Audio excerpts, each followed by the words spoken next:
Um parto para ressignificar o parto anterior. Isso a gente ouve demais no consultório das mulheres que estão gestando pela segunda vez, terceira, enfim. E que querem viver uma experiência diferente para ressignificar a história anterior, que às vezes pode não ter sido tão da forma esperada, né? Mas será mesmo? Então hoje aqui no Pelo Amor de Deus, as minhas convidadas, nós vamos conversar um pouquinho sobre isso, que é uma frase muito frequente que chega para nós da assistência aos partos, né? Então vamos começar, se apresentem, meninas, por favor. Sou Glória Gomes, psicoterapeuta, consteladora e trabalho com mulheres. Eu sou Flávia Junqueira, médica ginecologista e obstetra, tenho formação em medicina ayurvédica, constelação familiar sistêmica e agora estudante de biodecodagem.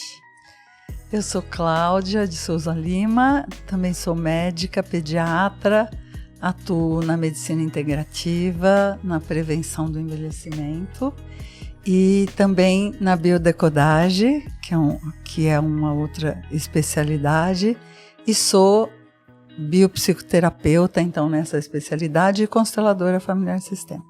3 consteladoras. Aliás, o tema é um tema muito propício. Sistêmico, é um tema sistêmico. E eu já quero começar trazendo a questão que é o seguinte: um parto, ele tem esse papel de ressignificar o outro?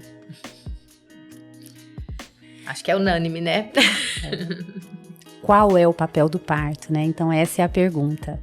E aí vamos entrar em algumas questões que... Eu acho que isso é uma coisa que você coloca que é muito importante, porque se a gente for para esse pensamento, qual que é o papel do parto, né? Então, o parto vem para trazer aquela criança que está sendo gestada. Então, se eu tenho esse parto focada, pensando no parto anterior, né? Voltada para esse parto anterior, até que ponto eu estou conectada de fato com essa criança que está sendo gestada aqui agora. Nessa nova história. Né? Então, quanto eu estou presa na história anterior e não presente de fato na história atual. É uma reflexão, Sim, né? porque na realidade, muitas dessas mulheres a gente vê por quê? Elas se viram muitas vezes enganadas em uma cesárea desnecessária ou sofreram alguma violência obstétrica. Ou tiveram um parto diferente do esperado, do sonhado, né? E aí ela busca até ferozmente essa nova vivência. Né? Ela fala, agora eu vou fazer tudo, agora eu vou me preparar, agora eu vou estudar, agora eu vou escolher o médico XYZ, porque eu sei que esse médico não vai me enganar. E ela põe toda a energia nesse preparo buscando uma nova experiência. Mas até que ponto isso pode ser realmente legal, saudável? Até que ponto isso, às vezes, está meio fora do equilíbrio ali? Acho que muito fora do equilíbrio. Acho que na hora que se diz um parto para ressignificar o outro, já tem algo bem desequilibrado. Onde está a criança nessa história? Né? Então, o foco é o parto ou o foco é o filho? Né? O foco é a vida que está chegando ou o foco é um parto com um monte de fotografia bonita? Né? É um lugar muito delicado e que nós que estamos mais próximos, né, da humanização, desse novo olhar para o nascer, é muito delicado. Uma visão diferente que eu quero trazer é em relação a o que conscientemente essa paciente está achando que ela quer ressignificar e o que inconscientemente ela está ressignificando de fato. Porque existem muitos partos que chegaram para ressignificar um trauma de um parto anterior, mas a pessoa não percebe que ela está fazendo isso. Uhum. Quando ela tem consciência, não funciona, porque o que está na consciência não está gravado no inconsciente. Agora, conforme vocês foram falando, eu lembrei de uma paciente que uma obstetra me mandou, porque já tinha tentado fazer a reversão do bebê transverso 3 vezes e ele voltava. E ela veio para fazer uma constelação, que foi uma mistura ali de constelação e biodecodagem, porque eu também já estava meio que no meio da formação e tal, né? E num determinado momento do trabalho, ela volta a ela transversa no parto da mãe, na gestação da mãe dela, quando a mãe leva um tombo. E ela quase morreu. Foi um trauma muito grande para ela, né? E olha que interessante. Ela era a terceira filha da mãe. Ela e o marido tinham combinado que iam ter só 2 filhos. E eles já tinham tido 2 filhos. E ela brincava que ela enganou o marido numa viagem porque ela queria a terceira. Então ela era uma terceira filha. Grávida de um terceiro. Como ela, grávida de um terceiro. E ela viveu absolutamente tudo que estava gravado no inconsciente dela naquela sessão. 2 dias depois o bebê virou sozinho. E o parto dela foi uma ressignificação de tudo que ela viveu intraútero. Que a própria alma trouxe. E não a mãe. Exatamente, não a consciência. Não a consciência. Entendeu? Então, se eu tenho algo não resolvido e essa informação fica gravada no meu inconsciente, né? Eu posso atrair uma situação, porque o tempo todo o meu corpo quer me livrar do estresse. O papel do sistema nervoso autônomo é se autorregular para diminuir o estresse. Porque o estresse diminuiria a vida, né? Então, para que eu sobreviva. Então, toda a informação que permanece gravada no meu inconsciente, o conflito segue ativo. Forma-se uma subpersonalidade dentro de mim, com aquela idade do conflito, e aquele pedacinho de mim não continua. Ele não chega à idade que eu tenho. Até que eu possa liberar esse trauma, e aí essa subpersonalidade vai se integrar ao resto, né? E vai poder finalmente sair daquele lugar, evoluir. Porque o trauma é um monstro escondido no fundo da caverna. Toda vez que eu vivo algo de mesma tonalidade, isso aconteceu no parto maravilhoso que no último podcast ela contou pra gente, né? Eu abro o arquivo dos outros partos, né? Então, ou eu tive um parto anterior e aí eu abri esse arquivo e ele passou, então, a ficar ativo, tá? Ou acontece na hora, assim que o bebê nasce. Porque alguns desses programas de trauma ficam offline, ficam durante a gestação, porque o corpo privilegia a perpetuação da espécie. Então, tudo é voltado para a perpetuação da espécie. Por isso que a gestante, ela fica mais em vagotonia, ela fica mais relaxada. Ela vive um período de relaxamento. Assim que o bebê nasce, todos os programas de gerações, todos os programas de parto, até de 7 gerações anteriores, podem se abrir. Nossa! Exatamente. Entendeu? Então, existe sim, a nível inconsciente, tudo que a gente vive é uma ressignificação do passado. E não só os partos, né? Exatamente. A própria trauma no contexto geral.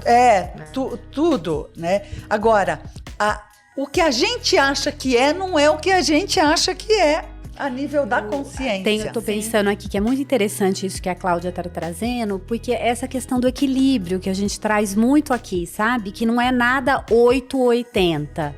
Então não é nem só esse lado, né, da gente às vezes estar preso nessa história anterior e às vezes não tá conectado aqui, mas a gente também tem histórias que a gente vai repetindo e que a gente vai, né, repetindo até no sentido da gente poder realmente uma hora olhar para isso e curar, né? Então, tem vários pontos aí, né? Até que tem recursos, né? E isso, como a Cláudia colocou, é muito importante, né? Para clarear para as pessoas, para elas saberem que também o tempo inteiro elas estão passando por ressignificação de traumas internos. O pesado, que na fala que a Cláudia trouxe como tema, é essa mãe já estar conscientemente chegando para a equipe, quero ressignificar o meu trauma. Gente, isso não vai funcionar. E muitas vezes traz esse peso para a equipe, né? Que aí a equipe se sente, sente na obrigação de fazer tudo para que aconteça o parto do jeito que ela espera, para que ela possa ressignificar. Então é um peso que também não é nosso. E eu fico imaginando o maior peso para os filhos, gente, porque daí suponhamos que o segundo parto realmente, esse segundo, sei lá, o próximo parto, seja de revista, né? Como é que vai ficar o outro parto? Como é que fica o outro filho que teve um parto que para a mãe foi frustrante? Ou dolorido, ou cesárea, enfim, né? Qual vai ser o filho preferido dessa mãe? Então, onde essas crianças entram, né? E aí, quem é mais importante? A forma como a criança chega ao mundo ou a criança? E é interessante, uma coisa que eu quero sugerir, uma maneira de tirar ela da consciência, porque a consciência chama a mente porque ela mente. Uhum. Então, ela vem achando que ela está querendo ter mais um parto para ressignificar o parto anterior. Mas às vezes ela quer ressignificar o parto dela. É um parto anterior. Já era melhor. É um parto anterior, mas é o parto dela, como era o caso dessa paciente que eu coisei. Então, uma técnica, um truque que a gente chama de díade é fazer a mesma pergunta para ela várias vezes, né? Questionando isso, porque se eu afirmo para ela, não, ela sente algo inconsciente que a impulsiona a buscar esse parto, e ela dá a explicação que é o parto anterior. Que é o que não é, que é o parto anterior. Mas tem alguma coisa que está ressonando dentro dela, né? Então eu posso dizer para ela, será que é o parto anterior que você quer ressignificar? O que você ressignificaria com esse parto? Indo mais profundo, o que você ressignificaria? E eu não analiso nenhuma resposta dela e faço a mesma pergunta 10, 12 vezes até o inconsciente responder. Porque se eu não analiso nada que ela pergunta, por exemplo, um paciente controlador, tá? E eu vejo que ele tá... Oi. E eu vejo que eu não consigo entrar, porque ele está completamente bloqueado. Aí eu digo para ele, olha, eu vou te fazer uma pergunta várias vezes e você vai ter que responder imediatamente. Não pense em nada para responder. No começo, ainda assim, ele vai controlar, né? Então eu pergunto para ele, se eu não posso controlar, ele fala, eu controlo. Se eu não posso controlar, eu tento controlar. Se eu não posso controlar, eu vou controlar. E eu continuo. Chega uma hora, aconteceu isso há algumas semanas, a paciente falou, se eu não posso controlar, ela começou a tremer inteira, ela falou, eu tenho medo. Se eu não posso controlar, machuca. Se eu não posso controlar, eu choro. E aí ela foi direto para um programador na infância, muito traumático. Um programador de maus tratos, né? Então ela precisa controlar tudo que acontece e tal. Então, essa é uma técnica, é uma maneira de, às vezes, de repente, eu fazendo perguntas e vocês confiem na intuição, porque a pergunta vai vir do campo, né? Energético, você vai sentir o que você precisa perguntar para questionar. Então, por exemplo, se uma pessoa fala, todos os homens são maus. Todos os homens são maus? Todos? Então, por exemplo, você começa a perguntar e fazer perguntas, eu não posso dizer para ela, não, mas você não vai ressignificar esse parto, porque esse é o parto da sua filha, tem uma existência, porque isso não está no nível da consciência. Entendeu? Não vai entrar. Não vai entrar. Mas aí, se você começa a ir pelas beiradas e fazer perguntas, como, por exemplo, num paciente controlador, eu pergunto, se não há solução, porque o que é um paciente que está na mente?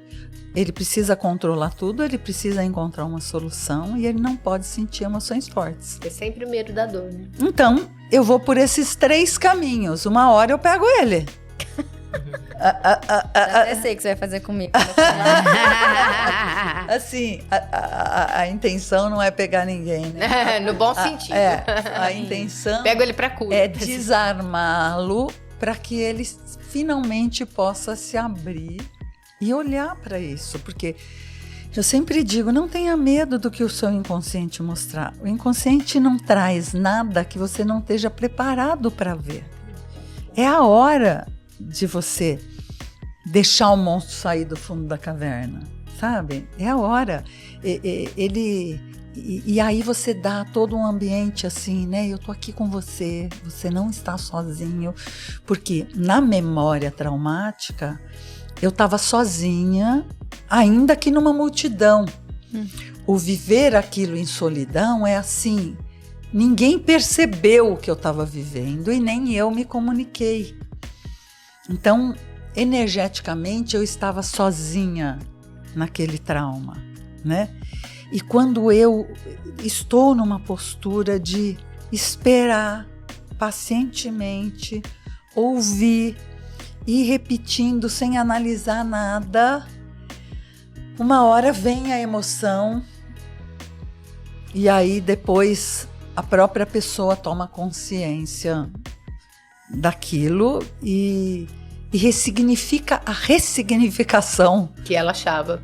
Que ela achava. Que era, né? E essa é uma gratidão imensa que eu tenho ao Bert Hellinger, ao Mark Frechet, ao Christian Flesch, ao Hammer, da Nova Medicina Germânica, e especialmente a biodecodagem, né? E a essa visão completamente nova que passou a mudar os meus discursos internos, né, em relação a tudo que eu atraio. Porque se eu atraio uma determinada situação, eu era muito dona da verdade. Eu já me defendia, justamente porque eu sofri muito na infância, né? Emocionalmente falando, mesmo tendo pais maravilhosos, 5 filhos e 5 anos, e eu tendo que abrir, eu era a boazinha que tinha que ceder a mãe, ceder o pai. Então sempre há, por melhor que nós façamos como pais, os nossos filhos também vão passar por situações traumáticas. Não existem pessoas que não tenham arquivos de trauma. Publiquei isso essa semana. Senão não estaria aqui na Terra, né? Exatamente, não existem. A nossa né? Constituição é baseada. Eu acho que é bacana isso que você está trazendo, esse movimento da gente parar de, às vezes, porque a gente fica muitas vezes no externo, né? A culpa é de não sei o quê, né? É porque aconteceu isso, é porque aquilo, e a gente fazer esse movimento pra dentro. O que disso é meu? Por que eu atraí esse cara? Meu Deus! Sabe? Tipo, que parte assim, minha que me levou para esse lugar, parte né? da minha história, e geralmente é da minha infância. E reconectar também com essa nossa capacidade interna, né? De cura, né? De resolução de conflitos, de resolução de trauma. Porque tá dentro também, né? A resposta. Exatamente, né? Então, assim, esse é um dos grandes conflitos que a gente tenta tratar pela biodecodagem, o conflito da referência externa, né?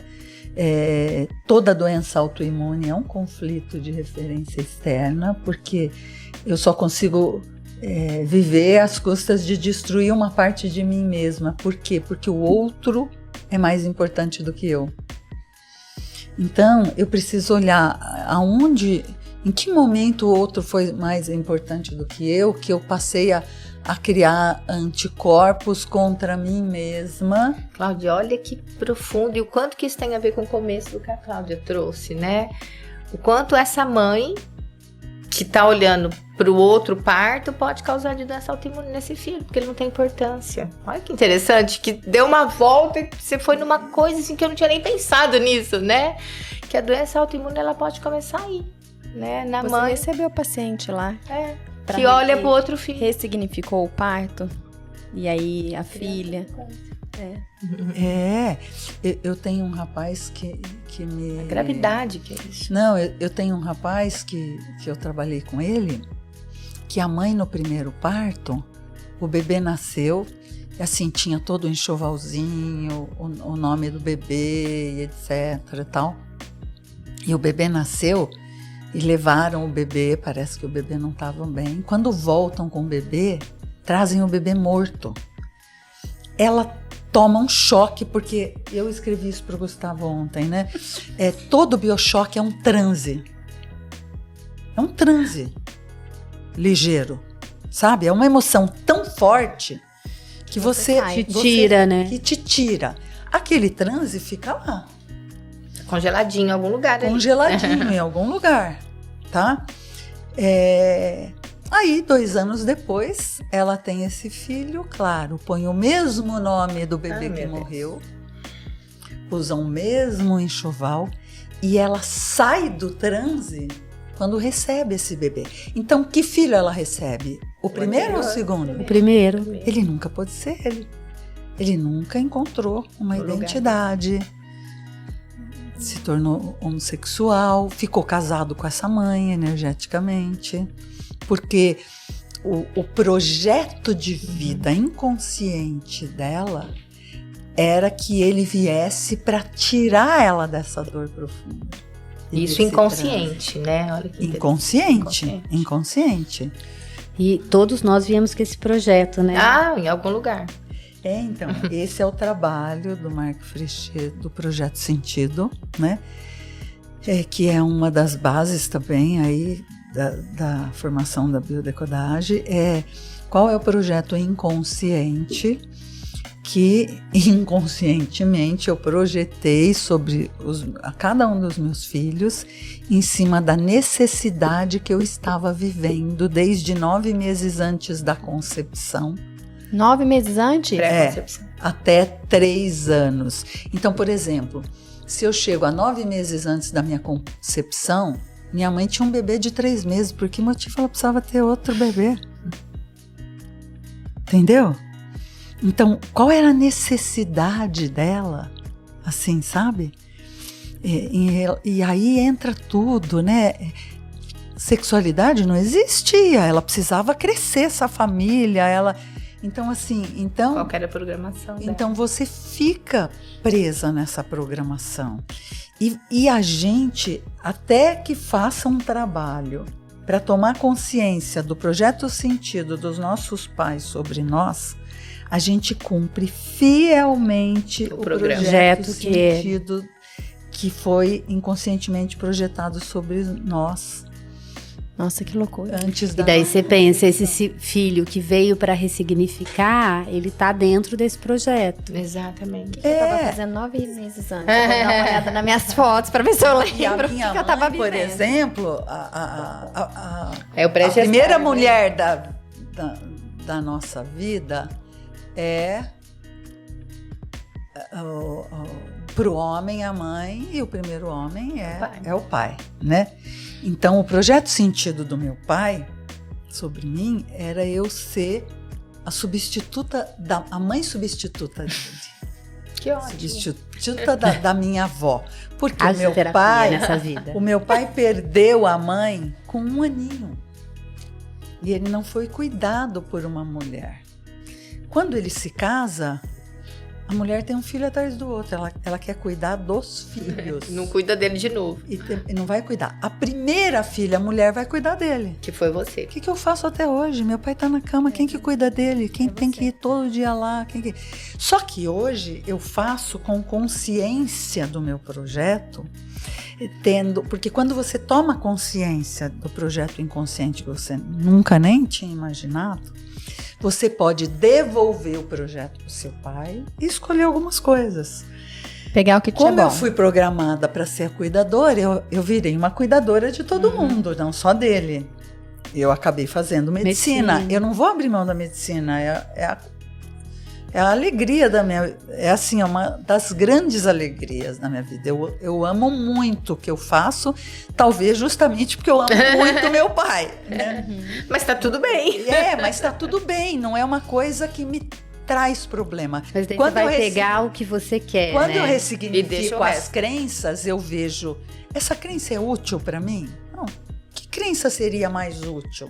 Então é a mesma coisa, eu olho o projeto, o que dentro desse projeto é útil para mim e não me limita e não me traz várias consequências negativas e etc, né?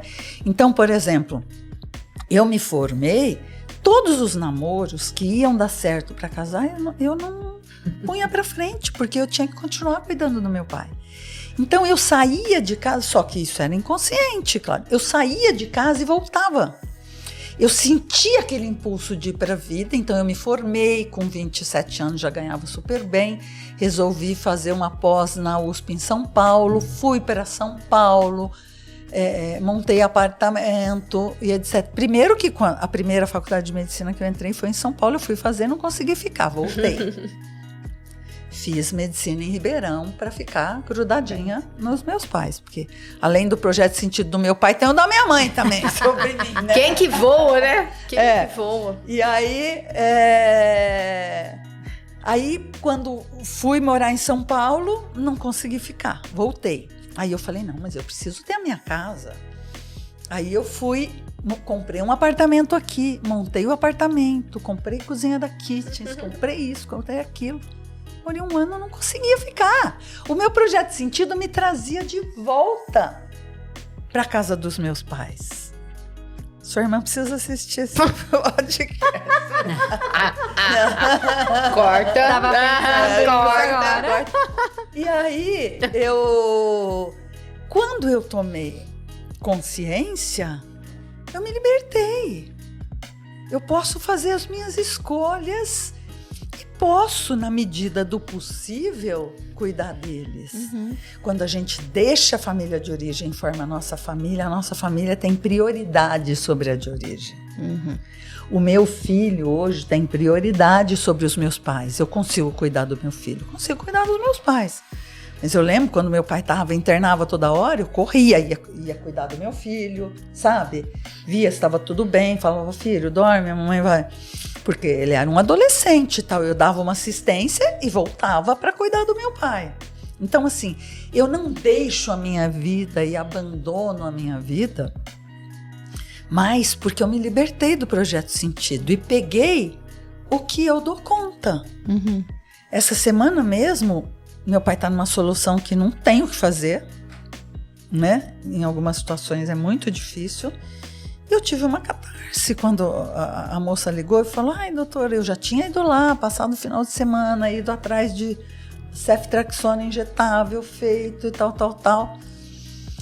Aí ela ligou, ai, doutora, eu tenho a impressão que o seu pai está sentindo dor. Eu falei, não, ele estava mesmo no final de semana, agora ele não está, ele está sereno, dormindo. Uma pessoa não fica serena sentindo dor, né?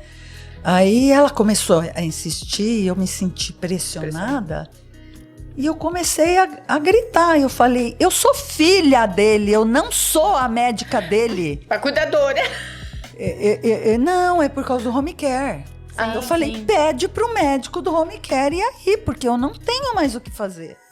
Eu quero ficar no papel de filha, sabe? Então, assim, na medida do possível, ajudar.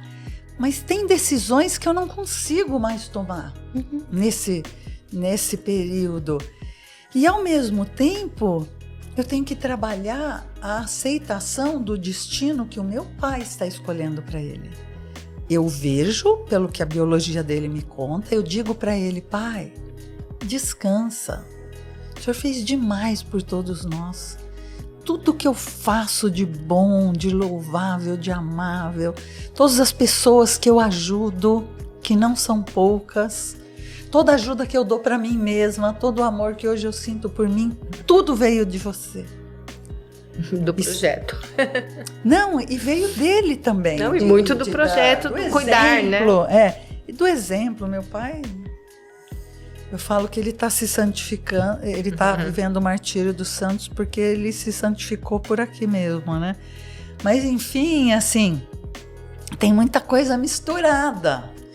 E às vezes a gente vai para esse papel, eu sou médica, sou cuidadora, pô, e a filha? E a expressão? Onde está, né? E a dor que eu sinto de ver ele perdendo pedaços do corpo que estão necrosando e não tem o que fazer. E ele não... E assim, ele se mantendo de uma forma até serena nesse lugar, né? Essa é a história dele. Uhum. E hoje mesmo, antes de vir para cá, pensando no assunto de câncer, porque eu sempre entro no campo e fico pensando assim, né? O chip. Que é a história do choque, é outro assunto, eu estava pensando nisso, porque esses dias eu comecei a orar para que Deus abreviasse esse sofrimento, esse tempo, e etc. e tal, né? Que já não fazia mais sentido e tal. E aí eu lembrei do protocolo do vínculo de identidade e eu comecei a pensar assim, e se eu não pudesse mais ser a médica que eu sou? O que ainda... Que nova razão poderia me manter aqui? E se eu não pudesse mais criar? E se eu não pudesse mais me mover? E aí eu entrei no campo do meu pai, e se eu não pudesse mais falar? E se eu não... E eu cheguei na existência dele. Eu falei, gente, ainda tem a existência dele. Uhum. Sabe? Uhum. E aí você chega no que é. Você está aqui porque a sua existência ainda existe aqui na Terra. E tem um motivo lindo para existir. E isso basta. Sabe?